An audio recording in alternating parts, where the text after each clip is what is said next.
Okay, so now we're going to take a look at the difference between lacunae and canalaculli. Now, if we just take a bone here, just a little femur example here, and we zoom in, if we take a little portion of this bone here, we just kind of zoom in, what you will find, let's say we zoom in here, what you will find if you look under the microscope is you will see, this is a very simple example here, you will see little pieces of bone, and these are lamellae. These are the smallest pieces of bones. Lamellae, lamellae, lamellae, right? And in between these lamellae, you will find randomly little lacunae. Lacunae. They will be in between the lamellae. That's where the lacunae is. Now, what is this? This is a little fluid. It's a little swimming pool. It's a fluid in between the lamellae. That's what lacunae is, first of all. Lacunae means a little body of fluid, like a little swimming pool, in this little boundary here, that's in between the lamellae. That's the first thing. Okay? And inside of that lacunae are osteocytes.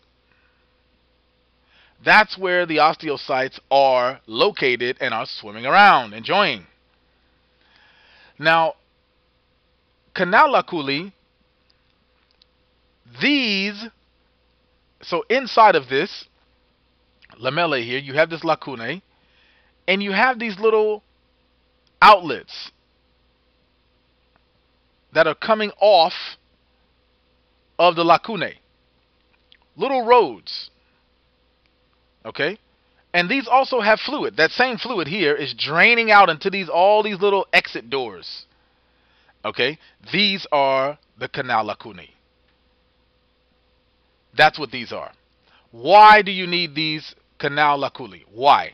Because this stuff, these little roads here, because you have this body of water in here, the osteocytes are in there. The osteocytes are not coming out, by the way. The osteocytes are inside of the lacunae, and they're just swimming around, and they're not coming into these canals. Even though there's liquid there, they stay inside. Now, the canalaculli, you need these because this is where the nutrients floats in to this lacunae, so these osteocytes can live happily ever after. Again, the canalaculli, you need these. So these little roads coming in here is the canalaculli. That's what these are. So what is the difference here? The lacunae is the fluid that's just here inside where the osteocytes are. The canalaculli is the rivers that are connected to this little body of water here. They're all sort of going together, and you need these so the nutrients can come in, and the other ones, the other canalaculli, the waste goes out. So you have these canalacullis, you need them because somebody's going to bring in the groceries and somebody's going to take out the trash. That's what these roads are for, and that's what basically the canalaculli are little roads extending off of the lacunae. And remember, those osteocytes are in there, and they're just staying in there. They're not, I mean, maybe some of them die, that might be waste. But in general, if they're alive and healthy, that's where they are. So that is the difference between lacunae and canalaculli.